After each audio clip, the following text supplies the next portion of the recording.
Este foi um resgate que podia ser condenado por traição. Grupo de 6 atiradores abriu fogo, logo matou todos os sequestradores. Esta era uma misteriosa empresa francesa especial, GIG.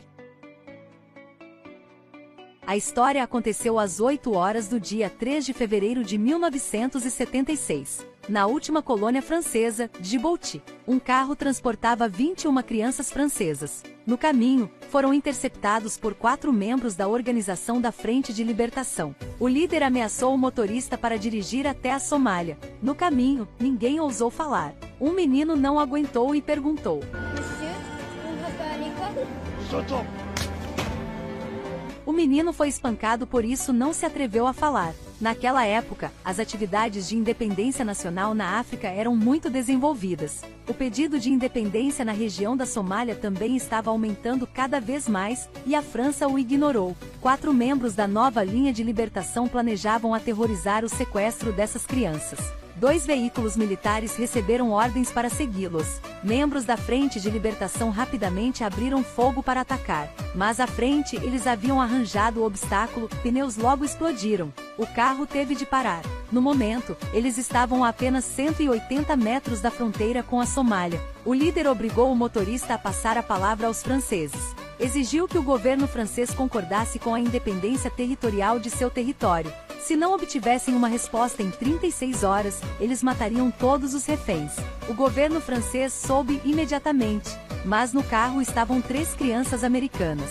Eles decidiram enviar diplomata para negociar com os sequestradores. Ao mesmo tempo, mais 5 pessoas foram enviadas para formar um esquadrão, disfarçado de estar em um avião civil em direção ao Cairo. Ao mesmo tempo, a professora das crianças, Jane, correu imediatamente para o carro. Por as crianças, ela se ofereceu para levá-la como refém. Depois de pensar, os sequestradores concordaram em deixar Jane entrar no carro. As crianças viram Jane chegar, o medo finalmente diminuiu. O pelotão pousou no aeroporto à meia-noite. O capitão André estava muito cansado, mas ainda foi ver situação. Ele encontrou Jane indo ao banheiro. Jane ficou assustada, até gritou. Felizmente, ela mentiu para os terroristas que encontrou uma cobra. Para não ser visto, André saiu rapidamente. Depois que André relatou seus planos, eles precisavam encontrar um local de tiro adequado para 5 rifles de precisão, para ao mesmo tempo matar os sequestradores.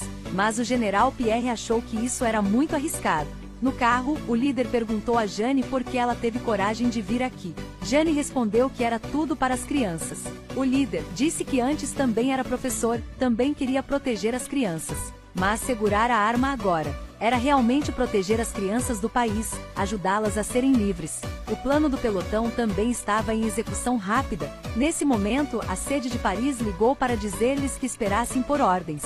Também precisassem sinceramente negociar com eles. Mas André achou que era impossível querer que 4 sequestradores descessem ao mesmo tempo. André ignorou a ordem. Era de manhã, levando a equipe até o local e atribuindo a negociação a Pierre. Os 5 apenas permaneceram no local da emboscada e miraram. 4 sequestradores interceptaram o carro que transportava 21 crianças. O grupo André, desde a saída de Paris até agora, não comeu nem bebeu nada. Eles esperaram pelo comando do quartel-general. Enquanto esperavam, descobriram que o inimigo havia recebido mais reforços. Com 2 metralhadoras MG-42. André relatou a Pierre.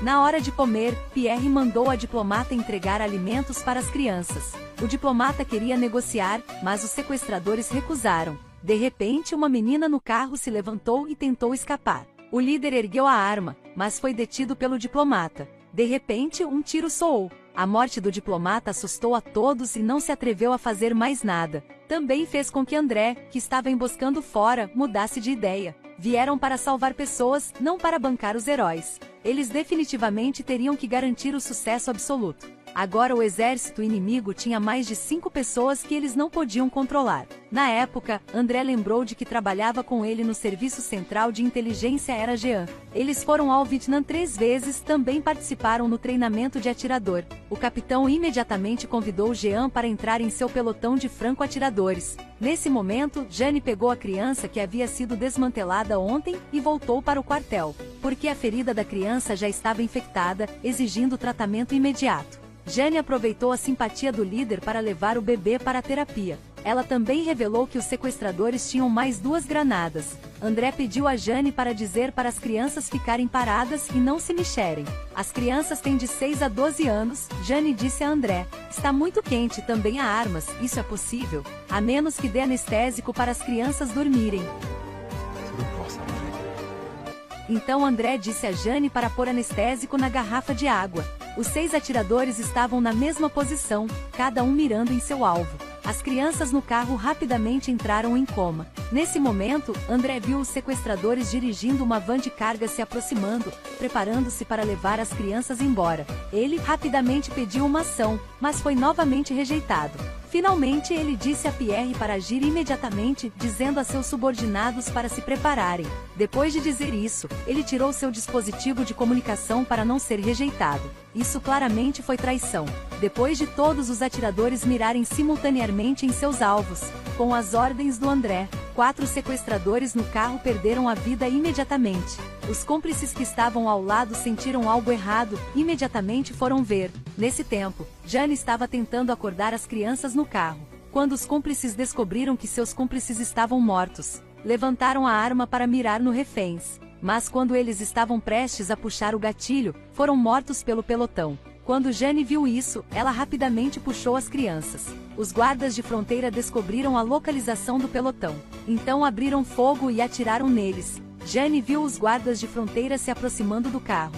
Imediatamente pegou a pistola no sequestrador e apontou para os guardas de fronteira. 3 membros do pelotão com a proteção de André e mais 2 membros passaram por chuva de bombas para resgatar os reféns. Mas porque o inimigo estava muito lotado, as balas quase acabaram, mas ainda havia muitos guardas se aproximando do carro. Nesse tempo, 3 granadas foram jogadas no carro. Georges e Jane viram e rapidamente jogaram as granadas fora.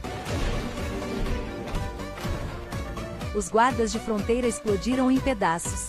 Georges pegou 2 armas e atirou no inimigo. Até que a poeira se dissipa, no solo havia apenas o sacrifício da guerra. Neste momento, os reforços também chegaram. Os olhos das crianças inocentes ainda estavam cheios de medo. Pensaram que tudo tinha passado.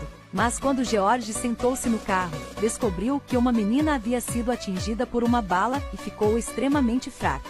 Jane a abraçou com força, afinal eles ainda falharam. Declararam para todo mundo que a ação foi bem sucedida, mas apenas André e os membros sabiam de seu fracasso, que destruiu uma família. A única maneira de compensar era continuar persistindo neste caminho. 3 meses depois, este pelotão foi oficialmente conferido com o título Gendarmerie Francesa GIF.